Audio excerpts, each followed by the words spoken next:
As a baby or a young child, many of us had an object that comforted us when we were upset. It either made us feel better when we were sick, tired, sad, whatever it may be. It was something that helped us cope with certain situations.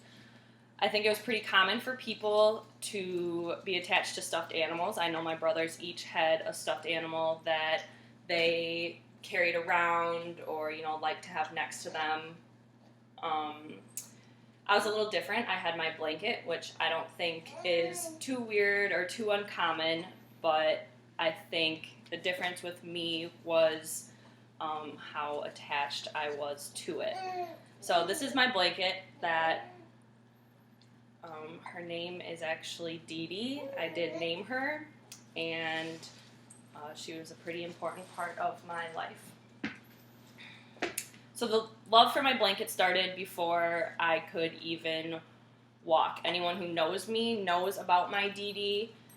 It's no secret. My family, my relatives, everybody, my friends, boyfriend, we all know about Dee Dee. I've been teased numerous times for her. People love to joke around about her. I've been asked numerous times, what are you going to do when you have a husband? Are you going to tell your husband about your Dee Dee? Are you going to hide it from him? What are you going to do?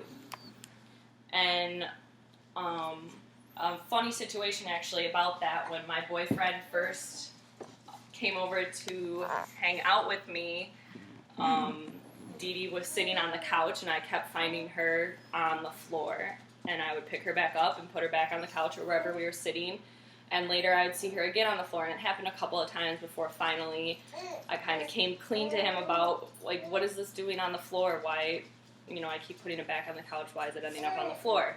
And it finally came out from him that he was mistaking it for a dog toy because it was so ratty and looked like a dog toy.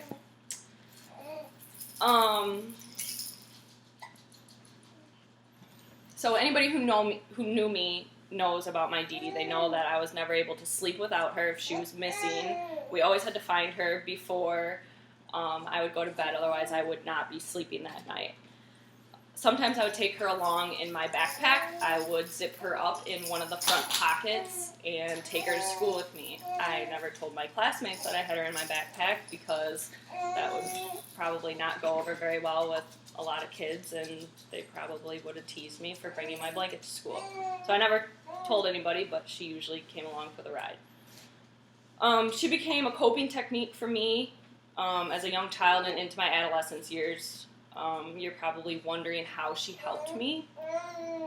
So I became really attached to her at a young age. She was there for all the major events in my life, good, bad, whatever it was. I pretty much went to my Dee Dee. I'd be really tired or upset from the day, and when I was tired, I would usually sit with her, and she had fringy edges, and I'd pull on the fringe and twist them and turn them into little twists type things, and eventually they'd just end up snapping off and falling off of the blanket. So this was at one time a whole square blanket, and she's turned into this.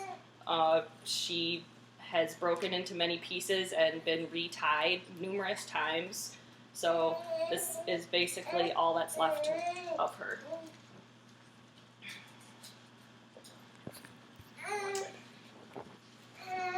So she was so important to me that when my daughter was born, my mom set out to find an exact replica of her to give the baby when she was born. They're actually pretty vintage, if you want to call it that now, which made it impossible to find any of them. So she looked for them on eBay, which she finally came across one, and we were able to gift it to the baby when she was born. I think that we just hoped that it would maybe be a coping technique for her, or it would help her calm down if she was upset. Whatever it may be, it was just kind of cool to keep something like that in the family and pass it on to her. But we had to get her a new one because I don't think she would want the one handed down from me. She's still too little to know what it is, so she hasn't really taken to it yet, but I guess only time will tell. So now you guys can understand why this silly little string ball is much more than just a frazzle of yarn to me, and why it is so important to me. She's been with me through everything, and I plan to keep her around probably, I don't know, as long as I possibly can until she is no longer, like, I don't know, she's just a ball of yarn, so hopefully she always stays that way and doesn't disintegrate into nothing. So just a little update on her. I still have her, and I still carry her around with me sometimes. She's always in the bed somewhere, but I don't necessarily run to her after a bad day, or, I'm just not nearly as attached to her as I was as a young child. But she's still around, and she's probably not going to go anywhere.